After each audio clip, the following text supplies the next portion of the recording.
বড় বড় ফ্যান লাগিয়ে শুকনো হচ্ছে এক্সপ্রেসওয়ে। শুনতে অবাক লাগলেও এটাই এখন বাস্তব ছবি। যে রাস্তা দিয়ে প্রতিদিন হাজার হাজার গাড়ি ছুটে চলে সেই রাস্তার নিচের মাটি শুকোতে এখন ব্যবহার করা হচ্ছে উচ্চ ক্ষমতার বৈদ্যুতিক ফ্যান। কিন্তু প্রশ্ন উঠছে, এমন আধুনিক এক্সপ্রেসওয়েতে এমন পরিস্থিতি তৈরি হলো কিভাবে? রাস্তা কি শুধু বৃষ্টির জন্য ক্ষতিগ্রস্ত হলো, নাকি এর পেছনে রয়েছে আরো বড় কোনো গাফিলতি? ঘটনা শুরু ভারী বৃষ্টির পর। টানা বৃষ্টির জেরে কানপুর লখনৌ এক্সপ্রেসওয়ের একটা অংশে রাস্তার নিচের মাটি দুর্বল হয়ে যায়। ধীরে ধীরে রাস্তার একটা অংশ বসে যেতে শুরু করে। আর তারপরে সামনে আসে ভয়ঙ্কর ছবি। রাস্তার নিচে জল ঢুকে যাওয়ায় মাটির শক্তি কমে যায় এবং তৈরি হয় ধসের পরিস্থিতি।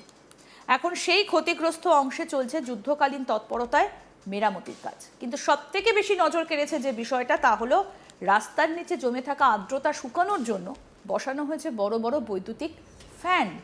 সাধারণত আমরা ঘর শুকোতে ফ্যান ব্যবহার করি, কিন্তু এবার একটা এক্সপ্রেসওয়ের মাটি শুকোতে সেই একই পদ্ধতির বড় সংস্করণ ব্যবহার করতে দেখা যাচ্ছে। দেখুন।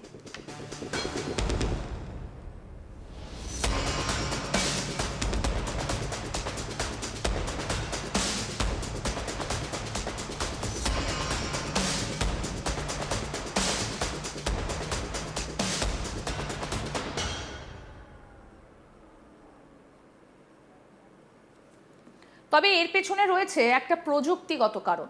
রাস্তার নিচের স্তরের যদি জল থেকে যায়, তাহলে নতুন করে রাস্তা তৈরি করলেও সেটা দীর্ঘদিন টিকবে না। তাই প্রথমে মাটির ভেতরের আর্দ্রতা কমানো হচ্ছে। মাটি শক্ত হবার পরই শুরু হবে নতুন করে রাস্তা তৈরির কাজ। কিন্তু এখানেই সব থেকে বড় প্রশ্ন, একটা নতুন এক্সপ্রেসওয়ের এমন অবস্থা কেন হলো? কারণ এই রাস্তা শুধু একটা সাধারণ রাস্তা নয়, কানপুর এবং লখনৌয়ের মতো গুরুত্বপূর্ণ দুই শহরের মধ্যে যোগাযোগের অন্যতম প্রধান পথ এটা। প্রতিদিন অসংখ্য যাত্রী, ব্যবসায়িক গাড়ি এবং পণ্যবাহী যানবাহন এই পথ ব্যবহার করে। National highway authority of India বা NHAI এর প্রাথমিক বক্তব্য, অতিরিক্ত বৃষ্টির কারণে রাস্তার নিচের স্তরে জল ঢুকে যায়। ফলে মাটির বহন ক্ষমতা কমে গিয়ে রাস্তার একটা অংশ বসে যায়। কিন্তু বিশেষজ্ঞদের মতে শুধু বৃষ্টি হলেই এমন সমস্যা হবার কথা নয়। রাস্তা তৈরির সময় মাটির স্তর, ড্রেনেজ ব্যবস্থা এবং নির্মাণের মান ঠিক ছিল কিনা সেটাও অত্যন্ত গুরুত্বপূর্ণ বিষয়। আর এখানেই তৈরি হচ্ছে নতুন বিতর্ক। কারণ অভিযোগ উঠেছে, এই একই জায়গায় 1 মাসেরও কম সময় আগে মেরামতির কাজ হয়েছিল। অর্থাৎ আগেও কি কোনো সমস্যা ধরা পড়েছিল? যদি ধরা পড়ে থাকে, তাহলে এত দ্রুত আবার রাস্তার অবস্থা খারাপ হলো কেন? শুধু এই একটা জায়গা নয়, সাম্প্রতিক বৃষ্টির পর এক্সপ্রেসওয়ের আরও 7 থেকে 8টা জায়গায় রাস্তার পিচ এবং মাটি সরে যাবার খবর পাওয়া গিয়েছে। ফলে প্রশ্ন উঠছে, এটা কি শুধুই একটা বিচ্ছিন্ন ঘটনা, নাকি গোটা প্রকল্পের নির্মাণ মান নিয়ে আরও বড় তদন্তের প্রয়োজন? এদিকে রাস্তা ক্ষতিগ্রস্ত হওয়ার পর যান চলাচল নিয়েও তৈরি হয়েছে সমস্যা। বর্তমানে ওই অংশে দুদিকের গাড়িকেই একটা ক্যারেজ ওয়ে দিয়ে চলাচল করতে হচ্ছে। অর্থাৎ যেখানে স্বাভাবিকভাবে আলাদা লেনে দুই দিকের যান চলার কথা, সেখানে এখন একই অংশ দিয়ে সব গাড়ি পার হচ্ছে। আর এই ব্যবস্থাই বাড়িয়েছে যাত্রীদের উদ্বেগ। কারণ একদিকে চলছে মেরামতির কাজ, অন্যদিকে সেই রাস্তা দিয়েই চলছে যানবাহন। অনেক চালকের অভিযোগ, টোল প্লাজা পার হবার পর তাদের এমন অংশে নিয়ে যাওয়া হচ্ছে যেখানে এক্সপ্রেসওয়ের স্বাভাবিক নিয়ম অনুযায়ী চলাচল করা যাচ্ছে না। কয়েকজন যাত্রী প্রশ্ন তুলেছেন, যদি রাস্তার অবস্থা আগে থেকেই জানা ছিল, তাহলে তাদের আগে সতর্ক করা হলো না কেন? বিকল্প রাস্তার ব্যবস্থা বা তথ্য দেওয়া হলে অনেকেই অন্য পথ বেছে নিতে পারতেন। কিন্তু অভিযোগ, টোল নেওয়া হয়েছে স্বাভাবিক নিয়মেই। এখানে আরেকটা গুরুত্বপূর্ণ বিষয় হলো নিরাপত্তা। কারণ ভুল দিক দিয়ে বা পরিবর্তিত ট্রাফিক ব্যবস্থার মধ্যে গাড়ি চালানো চালকদের জন্য ঝুঁকিপূর্ণ হতে পারে। পাশাপাশি কোনো কারণে ট্রাফিক নিয়ম ভাঙার অভিযোগ উঠলে সাধারণ যাত্রীরা সমস্যায় পড়তে পারেন বলেও আশঙ্কা তৈরি হয়েছে।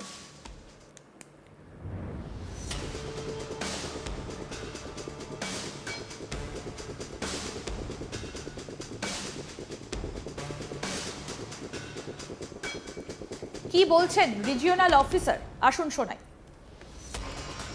प्रथम दृष्टया में निरीक्षण के बाद ये ऐसा लग रहा है ऐसा हुआ है कि पानी किसी भी कारणवश पानी अंदर चला गया है। बारिश का पानी अंदर जाने के कारण वो नीचे परकुलेट होकर के मिट्टी तक चला गया।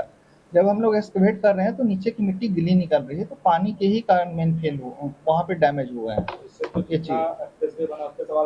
नहीं सर, पूरे सवाल पे नहीं, टोटल 63 किलोमीटर का लेंथ है और 126 किलोमीटर दोनों साइड मिला करके होते हैं। 126 किलोमीटर में आप मेरे 5 लोकेशंस हैं, पाँचों लोकेशन मिला करके 1 किलोमीटर भी लेंथ नहीं आता, और यानी कि मेरा मोर देन 98% स्टेज में बिल्कुल किसी तरह का दिक्कत नहीं है, और ट्रैफिक भी सुचारू रूप से आज भी चल रहा है। अभी डाइवर्जन जो 300 मीटर में काम चल रहा है, लेकिन जो median cut Jersey crash barrier का होता है वो 5 किलोमीटर के अंतराल पे होता है, तो 5 किलोमीटर हम लोग डाइवर्सन दिए हुए हैं और वो भी सुचारू रूप से ट्रैफिक चल रहे हैं। डाइवर्सन जैसे ही इसका आज रात तक बिटुमिनस सरफेस का अगर लेइंग हो जाता है, आज भी बारिश हो रहे थे, कल भी बारिश हो रहे थे, परसों भी बारिश हो रहे थे, तो ये वैसे जैसे ही कंप्लीट हो जाएगा डाइवर्सन खोल दिया जाएगा। हाँ, डॉक्टर रेड्डी जी आ रहे हैं। डॉक्टर सुधाकर हैं। तो सर ये दिन में फिर रिपोर्ट देंगे और उसको आप इम्प्लीमेंट कर देंगे। वो फ्राइडे को आ रहे हैं, फ्राइडे को उनका इंस्पेक्शन होगा। फ्राइडे को इंस्पेक्शन करने के बाद जो भी टेस्ट वो सब सजेस्ट करेंगे, उनके हिसाब से जब टेस्ट हो जाएगा, उनका रिपोर्ट आएगा, तो उसके हिसाब से हम लोग परमानेंट ऑलरेडी जो अभी हम काम करवा रहे हैं परफेक्ट काम करवा रहे हैं, लेकिन उनका भी जो इनपुट आएगा हम लोग कंसिडर करेंगे। और इसका ड्रेनेज जो है सही न होने की वजह से बार-बार किया नहीं, अर्थवर्क प्रॉपर अच्छा किया हुआ है। पानी और पानी उसमें उस लोकेशन पे जहाँ कुछ लोकेशन पे अंदर चले गए थे किलोमीटर 64 पे, तो इसके कारण ये डैमेज हुए हैं। इसके अलावा भी हम लोग और भी एक्शन लिए हैं, जैसे कंसेशनर को नॉन परफॉर्मर, जो पीएनसी के बारे में आप पूछ रहे हैं, पीएनसी को भी नॉन परफॉर्मर हम लोग डिक्लेयर कर रहे हैं।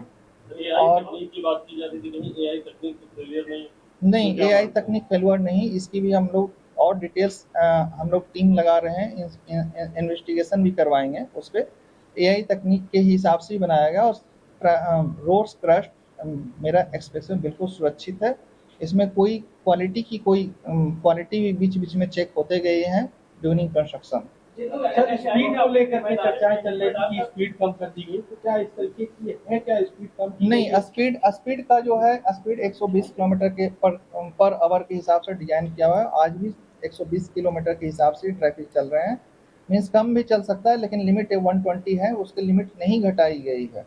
और एक बात और आप मीडिया के माध्यम से मैं ये भी बताना चाहता हूँ, जो रोड डैमेज हो गए जिसके कारण मेरा अभी मैं अथॉरिटी ने NHAI ने डिसाइड किया अभी टोल सस्पेंड कर रहे हैं। टोल हम लोग सस्पेंड कर दिए हैं, मीन्स अभी से टोल सस्पेंड कर देंगे। जब तक नहीं रेक्टिफिकेशन का काम कंप्लीट होता है, जब तक हम लोग टोल की वसूली नहीं करेंगे। कब तक रहेगा सर, कब तक करेंगे? जब तक ये नहीं, वो डेट जब तक रेक्टिफिकेशन का काम नहीं होगा, कंप्लीट अथॉरिटी डिसाइड कर लेंगे कि तत्काल से अभी टोल हम लोग उसको क्लोज कर रहे हैं। गाड़ियों को संचालन बता रहे कि NH 127 में ज़्यादा हो गया, इसका कम हो गया। नहीं, ऐसा नहीं है। ट्रैफिक इस पे अभी भी चल रहे हैं, कोई ऐसा दिक्कत नहीं है। ट्रैफिक डाइवर्सन 5 किलोमीटर का है, वो भी आज से सुचारू रूप से चला हो जाएंगे। और अपनी जिम्मेदारी से भाग रहा और पीएनसी के ऊपर जिम्मेदारी डाल के अपनी नहीं, NHAI जिम्मेदारी से कभी नहीं भाग रहा है। अगर NHAI जिम्मेदारी से भागता तो जो भी रेक्टिफिकेशन काम आ रहा है, हम लोग 24 आवर्स साइट विजिट कर रहे हैं और काम भी रेक्टिफाई भी करवा रहे हैं। और मीडिया के सोर्स से, आप लोगों के सोर्स से ये बताना चाह रहे हैं कि हम लोग ऑलरेडी सारे जगह पे काम करवा चुके हैं। 64 किलोमीटर में काम नहीं हुआ है, जो बार बार मीडिया में आ रहे हैं कि 200 मीटर में जो डैमेज का फोटो वीडियो क्लिप आ रहे हैं, उसको हम लोग रेक्टिफाई करा लेंगे। मैक्सिमम आज नहीं तो कल तक तो हो जाएगा, क्योंकि अगर आज मौसम आज खुला हुआ है तो आज बिटुमिनस सरफेस हो जाएंगे। আরও আপডেট পেতে দেখতে থাকুন আজ তাক বাংলা, সাবস্ক্রাইব করুন।